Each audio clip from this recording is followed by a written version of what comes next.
안녕하세요. 세주TV 김주현입니다. 오늘은 연예계에 불어닥친 세무조사에 관련된 이야기를 좀 드려볼까 합니다. 특정 연예인을 거론하거나 그럴 문제가 아니라 저는 이 연예인분들의 수입 구조에 대한 이해와 문제가 발생할 수 없었던 구조적인 부분들, 그리고 과연 그러면 어디까지 이분들이 절세를 하는 부분이고 어떤 부분이 좀 탈세를 하는 부분인지에 대해서 이야기를 드려볼까 합니다.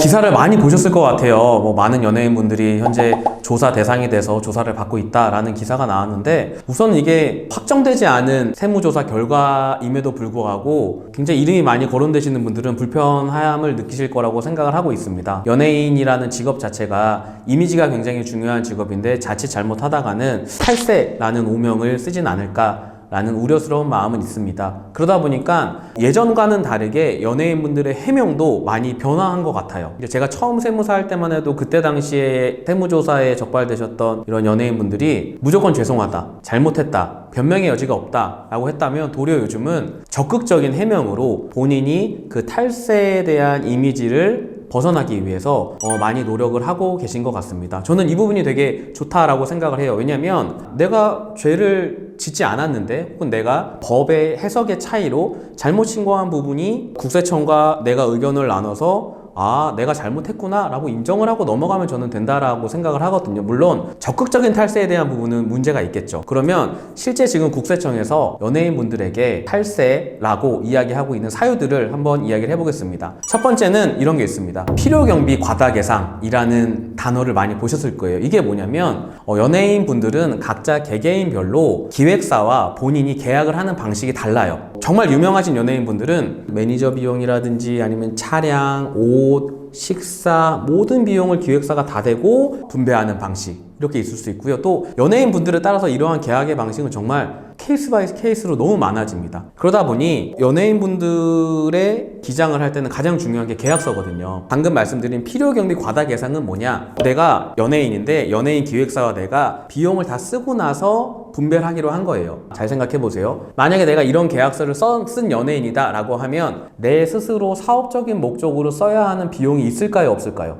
없죠. 네, 여기까지는 이제 다 동의하실 거예요. 근데 내가 오늘 예를 들어서 막 촬영을 하다가 일이 늦게 끝났어요. 스타일리스트 팀이랑 매니저 팀이랑 함께 식사를 했습니다. 이거는 나의 사업적인 목적에 부합할까요? 부합하지 않을까요? 굉장히 애매모호해요. 이게 그러면 이 사람이 쓴 거를 모두 다 이런 사업적인 목적으로 봐줄 거냐, 아니면 그때그때마다 이게 증거가 있냐라는 부분에 따라서 조금 달라질 수 있지만, 결국에는 이 경비를 저희가 처리한다라고 하는 부분은 굉장히 모호한 부분이 있습니다. 물론 계약서 상으로는 이 사람은 필요경비를 다 기획사에서 되기로 했으니까 하나도 인정 안 해줘야 되는 거 아니야? 라고 하실 수 있겠지만, 내가 세금을 신고하는 본인 입장에서는 내가 사적으로 사용을 한 것도 아니고, 내가 우리 같이 일하는 팀의 사기를 돕기 위해서, 아니면은 식사 시간이 지났음에도 불구하고 식사를 못했으니까 이렇게 산 건데 이거는 좀 해줘야 되는 거 아니야? 라는 이 두 가지 생각이 아마 같이 드실 것 같아요. 그렇기 때문에 필요경비 과다계상이라고 하는 부분은 정말 탈세의 의미가 아니라 계약서상의 이러한 문제들로 내가 필요경비를 세무적으로 비용 처리를 받을 수 있고 없고가 결정이 되는구나, 이게 바라보는 시선에 따라서 의견의 차이가 있을 수 있겠구나로 봐주시면 좋을 것 같습니다. 그러다 보니까 필요경비 과다계상은 솔직히 저는 그렇게 막 이 사람이 적극적으로 탈세를 하려고 했다라는 생각은 들진 않아요.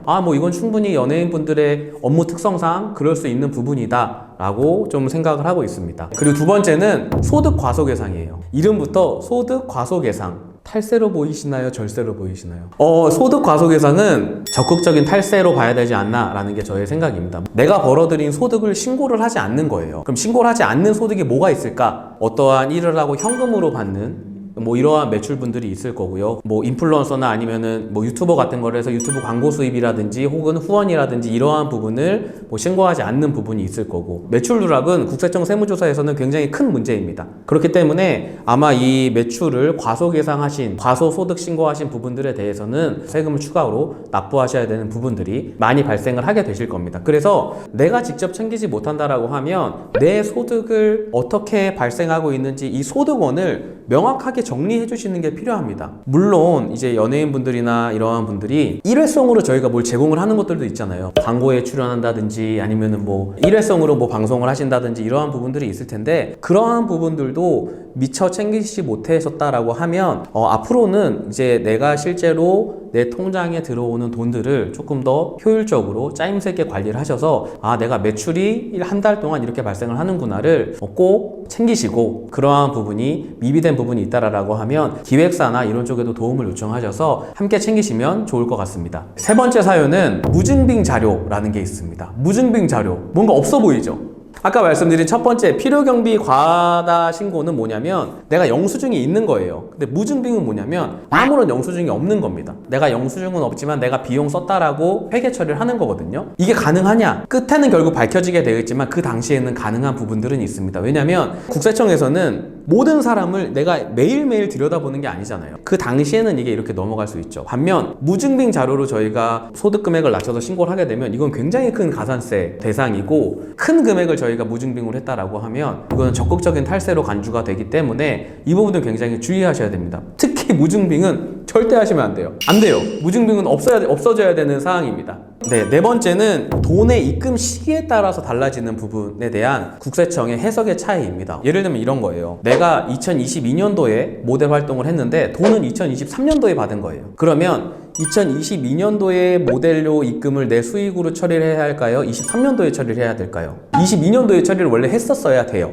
내가 내 용역을 공급했을 때 과연 이 수입 시기를 언제로 볼 거냐에 대한 세법적인 부분들이 있는데, 이 부분은 결국에는 용역이 완료된 때, 저희가 입금을 받은 때 둘 중에 빠른 날로 저희가 해야 하는 부분이 있기 때문에 이 부분에 대한 차이는 있어요. 이거는 정말 놓칠 수 있는 부분이라고 저는 생각을 합니다. 금액을 과소신고한 게 아니라 귀속 시기를 다르게 해서 이렇게 된다라고 하는 거는 충분히 일반 사람들도 이러한 문제가 발생할 소지가 있는 부분이기 때문에 굉장히 많이 발생해요. 솔직히 일상적인 문제입니다. 저는 그래서 크게 막 탈세라고 할 것까지는 없지 않나 라는 생각을 가지고 있습니다. 다섯 번째, 슈퍼카입니다. 슈퍼카 연예인분들의 경비로 인정받을 수 있을까요? 되게 좋은 단어 나왔습니다. 품위유지. 우리나라에서 되게 유명한 연예인이고 슈퍼스타니까 슈퍼스타 이름에 걸맞는 슈퍼카를 타야지 라고 생각은 하실 수 있죠. 근데 그 슈퍼카를 타는 그 품위 유지와 내가 이거를 회사의 경비로 인정을 받는 이 두 가지는 좀 차이가 있어요. 내가 사업적인 목적으로 내가 연예인을 하기 위해서 슈퍼카를 꼭 타야 되는 건 아니거든요. 네, 그렇기 때문에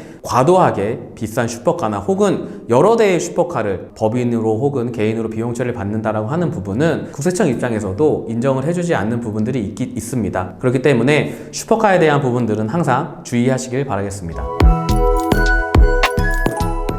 이런 세무조사 기사들이 많이 뜨고 나서 연예인분들의 얼굴이 정말 무작위로 막 공개가 돼버렸죠. 이름도 실명이 공개가 되고 하면서 이제 그분들의 이렇게 해명을 적극적으로 해명을 하시는 걸 보면서 저는 좀 느꼈어요. 뭐냐면 사람이기 때문에 실수할 수 있거든요. 1년에 세무조사 받는 사람이 몇 명 정도일 것 같으세요? 굉장히 많아요. 셀 수 없이 많습니다. 그 수많은 사업을 하시는 분들이 본인도 세무조사를 당하고 그 다음에 적극적으로 소명을 하시고, 적극적으로 소명되지 않는 부분은 수정해서 다시 사업을 열심히 하시죠. 다만 국민들의 이러한 정서적인 부분을 책임지고 있는 연예인분들이 탈세라는 부분에 이름을 올리게 되면 이미지에 대한 부분들이 굉장히 안 좋아지는 사례가 있기 때문에 도리어 저는 지금 이런 연예인분들이 적극적으로 해명을 하시는 부분들이 훨씬 더 좋다라고 생각을 하고, 그걸 보는 저희도 이 사람들이 적극적인 탈세라고 변명을 하는 게 아니라 이 사람들이 그러한 상황에 있었음을 우리한테 설명해 주는 거구나로 생각을 해봐 주시면 좋을 것 같아요. 왜냐하면 앞서 말씀드린 것처럼 제가 정말 하지 말아야 되는 무증빙이라든지 이러한 부분들은 정말 적극적인 탈세라고 저희가 할 수 있겠지만, 그러한 부분이 아닌 이상은 법을 해석하는 거기 때문에 바라보는 시각에 따라 차이가 있을 수밖에 없습니다. 그 차이가 있음을 저희가 인지하고 세무조사 당사자분들이 적극적으로 해명을 하면서 자기의 권리를 되찾는 것 또한 저는 납세자의 권리라고 생각을 하거든요. 그게 직업이 연예인이라고 해서 그 권리를 저희가 포기해야 되는 건 아니다 라고 저는 생각을 하고 있습니다. 그렇기 때문에 이러한 뉴스를 보시는 국민분들은 피곤하시고 피로도가 쌓이시겠지만 본인의 권리를 되찾기 위함을 주장을 하고 있는 거기 때문에 결과가 나올 때까지는 좀 지켜봐 주시면 좋지 않을까라는 생각을 가지고 있습니다. 추가적으로 이런 거 있어요. 저희가 꼭 연예인분은 아니시지만 저희가 이렇게 학생분들을 가르치는 선생님이시라든지 아니면은 일반인임에도 불구하고 방송에 나가시는 분들, 이런 분들을 보면은 그 사람들이 입는 옷은 모두 다 필요 경비일까요? 아닐까요? 그럼 만약에 방송에서 딱 한 번 입었어요. 그것도 경비로 처리해줘야 될까요? 근데 막 옷이 1,000만 원이야. 이런 명확한 기준이 없어요. 그렇기 때문에 실제 저희가 이번에 인플루언서 분들 세무조사 할 때도 이런 고가의 사치품을 사용을 했다라고 하는데 사치품에 대한 기준 금액이 없는 거예요. 그럼 예를 들면 내가 여자인데 어떤 백을 하나 산 거예요. 내가 방송을 촬영을 하면서 한 10번 들고 나왔어. 이 백은 비용인가요? 아닌가요? 맞죠? 이게 되게 어려워요. 10번이면 비용 해주지라는 분들도 있겠지만 아니 무슨 그게 비용이야. 예를 들면 샤땡, 푸땡땡 이런 것도 있잖아요. 에르땡땡 이런 것들. 이런 게 무슨 다 비용 처리를 해야 돼? 아니면 왜 꼭 저걸 들어야 돼? 왜 꼭 저런 좋은 옷을 입어야 돼? 라고 생각을 하실 수도 있겠지만 저는 도리어 이렇게 카메라 앞에서 일을 하시는 분들은 그게 본인의 이미지거든요. 그분들은 본인의 머릿속에서 나오는 이러한 것들로 업을 하시다 보니까 솔직히 말씀드리면 필요 경비로 인정받을 수 있는 게 거의 없어요. 본인의 생각을 가지고 이렇게 학생들 앞에서 강의를 하시거나 아니면은 일반인 분들을 대상으로 강사를 하시는 분들 그리고 또 이런 인플루언서 분들은 특별히 비용 처리를 할 게 없거든요. 다만 이러한 이미지들이나 사진이 남는 거죠. 그렇기 때문에 과연 그러면 이 사람들의 사치품에 대한 기준은 어떻게 해야 되고 얼마까지는 사치품이 아니고 어느 브랜드까지는 그러면 이걸 봐줘야 되냐에 대한 부분들은 굉장히 주관적인 해석일 수밖에 없습니다. 실제로 이제 제가 들은 얘기는 1타 강사 학원 선생님이신데 그분은 이제 매일매일 하루에 한 10시간씩 촬영을 하신대요. 강의할 때마다 옷을 똑같은 걸 입고 나가면 학생들이 지루하고 옷도 그냥 그렇게 막 바꿔야 되고 하루에도 몇 번씩. 근데 과연 이걸 세무서에서 전액 비용으로 봐주냐? 그분한테는 작업복이죠. 정말 작업복이에요. 근데 100% 다 인정을 해줄 거냐에 대한 부분들은 너무 어렵더라고요. 저도 주변에 들은 얘기를 보면은 일부러 내가 만약에 어떠한 물품을 사고 그 물품이 어느 방송에서 어떻게 사용을 했는지에 대한 부분들을 증거를 쫙 남겨놓습니다. 이때 산 물품은 이날 방송에 들고 나왔었고 이날 방송에 들고 나왔었고 이런 것들이 최소한 백데이터로 저희가 가지고 있어야 이 비용이 적정한지 아닌지를 국세청 조사관들이 판단을 할 때 참고가 될 수 있는 자료거든요. 단순히 내가 돈을 신용카드로 썼으니까 이건 비용 처리가 다 되겠지 라고 생각을 하지 마시고 실제로 내가 이걸 사업적인 목적으로 사용을 하고 계신다라고 하면 그때그때마다 언제 샀던 이거를 어떻게 내가 사업적인 목적으로 쓰고 있는지를 증거를 꼭 남겨 놓으셔야 됩니다. 네, 증거가 나중에 여러분들의 절세에 큰 도움이 될 거라고 저는 생각하고 있습니다. 이렇게 보시면은 연예인은 할 게 못 되는구나. 내가 번 거 다 세금 내고 이건 정말 맨날 세무조사 받으면 이미지 털리고 이거 진짜 못하겠구나 라고 생각하실 수도 있겠지만 우리나라의 탑스타야라고 머리를 딱 떠올렸을 때 생각나시는 그분들은 세금 신고 어떻게 하실까요? 연예계의 세무조사의 이러한 여러 가지 사례들을 다 봤잖아요, 우리가. 탑스타 분들은 이런 생각을 합니다. 나는 저 구설수에 올라가지 말아야겠구나 라는 생각을 하시죠. 그러다 보니까 이게 제가 직접 하는 건 아니고 저도 들은 얘기인데 그냥 경비율로 신고를 하신다라고 하더라고요. 경비율이 뭐냐면 국세청에서 연예인으로 직업을 가지고 있는 사람들은 기준 경비율로 이렇게 신고를 해라고 경비율이 딱 정해져 있습니다. 그 부분으로 신고를 하신다라고 하더라고요. 이 부분으로 신고를 하게 되면 탑스타 분들은 복식부기 의무자거든요. 복식부기 의무자가 기준 경비율로 신고를 하면 가산세도 더 내야 돼요. 가산세도 내야 되지만 나중에 이 사람의 세금을 적정히 냈냐 안 냈냐에 대해서는 따질 이유가 하나도 없습니다. 국세청에서 정한 방법으로 신고를 했기 때문에 국세청에서도 이렇게 신고했네로 끝나는 거죠. 이러한 분들도 계시다라고 하는 부분을 이야기 드리겠습니다. 오늘은 지금 많이 기사가 나고 있는 연예인 분들의 세무조사 혹은 인플루언서 분들의 세무조사에 대한 이야기를 드려봤습니다. 사회가 많이 변하고 있죠. 지금은 정말 1년 혹은 한 달만 해도 세상이 너무 빨리빨리 변하고 있잖아요. 제가 정말 깜짝 놀란 게 핸드폰이 나온 지 20년이 안 됐더라고요. 네, 제가 2003년도 학번인데 제가 2004년도인가 5년도에 옴니아를 누가 들고 다녔던 기억이 났어요. 지금 스마트폰은 나온 지 20년 정도 됐더라고요. 제가 그걸 느끼면서 세상이 정말 빠르게 변화하고 있고 연예인분들의 이러한 비용 처리에 대한 부분들 혹은 소득 신고에 대한 부분들도 그분들의 이 소득 발생 원천에 맞게 빠르게 변화하고 있습니다. 국세청에서도 또한 관련된 변화하는 부분을 충분히 수용을 하면서 세무조사를 진행을 하고 있으니 결과가 나올 때까지 그분들의 권리를 저희가 보장해주기 위해서 너무 섣부른 판단보다는 그냥 그분들도 납세자의 한 명으로서 권리를 찾아가고 계시구나로 이해를 해주시면 너무 좋을 것 같습니다. 네, 감사합니다.